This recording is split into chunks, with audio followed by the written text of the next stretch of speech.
Added $2 billion worth of pork spending to the water resources bill this week after that bill went to Congress. Joining us right now is one man who stood up and voted against that bill. We're talking about pork-busting Senator Jim DeMint. We're also joined today by our eagle-eyed pork watcher, Tom Schatz, the president of Citizens Against Government Waste. And, Senator, thank you for being with us today. Good morning. You know, this has been a long rant to Squawk Box trying to fight pork. You're a man who's standing up to the cause. Tom, why didn't you explain to us why Senator DeMint deserves a little bit of praise today? Senator DeMint has been at the forefront of this battle against pork since he came to Congress, actually, not just the Senate.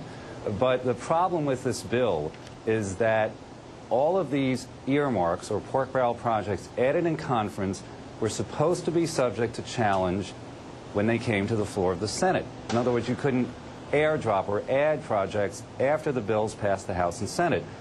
We thought that was the way the rules were supposed to work, but apparently Senator Reid, the majority leader, said no, it's not an appropriations bill, it's an authorization bill, you can't challenge them. So Senator DeMint has been fighting to get these rules put into place in the Senate, and this undermines a lot of what we're trying to do to get rid of the pork. Senator, what do you think happened here? Are your colleagues trying to pull a fast one on us?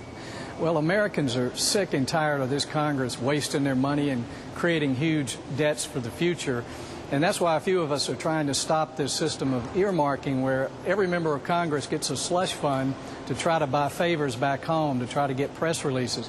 It's wasting a lot of money all across the country, and we passed some earmark reform earlier, but it's been rewritten by Senator Reid and others with huge loopholes, and we've just seen one here where they are using this redefinition of terms to say, oh, it doesn't really apply here or there, but the bottom line is we're just wasting America's money and creating huge debts, and so we're going to keep fighting to stop it and at least let the American people know what's going on.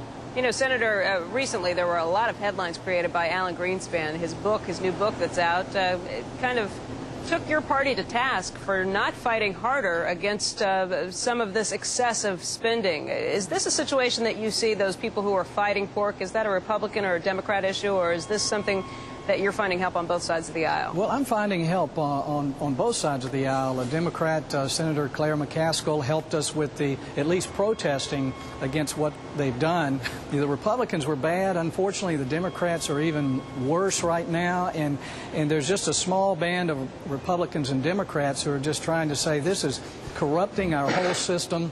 We've got to stop it. It doesn't make any sense. You know, Ronald Reagan complained about a couple of hundred earmarks. I mean, we're up to tens of thousands now. We're building ballparks and bike paths and all these things that Congress shouldn't be doing, and we're not talking about fixing our health care system and fixing our tax system and preparing for the future. So we're in a mess right now, and we really need the American people to stand up and say enough is enough. If this is a small band of your colleagues that are really fighting for this, what do you think the chances are that your message will be acted upon in the Senate?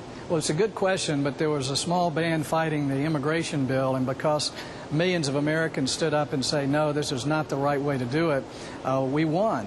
And I think we can do the same thing with earmarking if people see what's happening and we can get the truth out. But Congress, members of Congress shouldn't have these slush funds that they can throw around to their special projects, particularly when this is borrowed money. It's not extra money. We're creating more debt every time we put one of these new projects out there. And Tom, what do you think? What do you think the odds are that this message will actually be embraced by Congress? We're going to keep trying, as Senator DeMint said. There is a group, we do at least have some Democrats fighting on this. I think once people understand how they've been hoodwinked by the leadership in the Senate with these new rules, there'll be a lot of outrage expressed, and at least we can possibly get them to go back to what they originally said they would do and start challenging these. The way they interpreted this, the bridge to nowhere couldn't be challenged in the future because it's an authorization bill, not an appropriations bill. So that should be enough for people to get upset and contact their senators. All right, Tom, thanks for joining us. And Senator DeMint, thank you very much, and thanks for fighting the good fight. We appreciate it. Thank you. Thanks. Still to come on a Thursday, the Endowment Challenge. We're going to tell you which Ivy League school is receiving high honors for stock returns, and why own a franchise when you can own the entire company. The Wendy's franchise owner who thinks he has what it takes to run the burger giant when we come back. people are smart. They know if there are experts who can help prevent a problem, they should call them. So if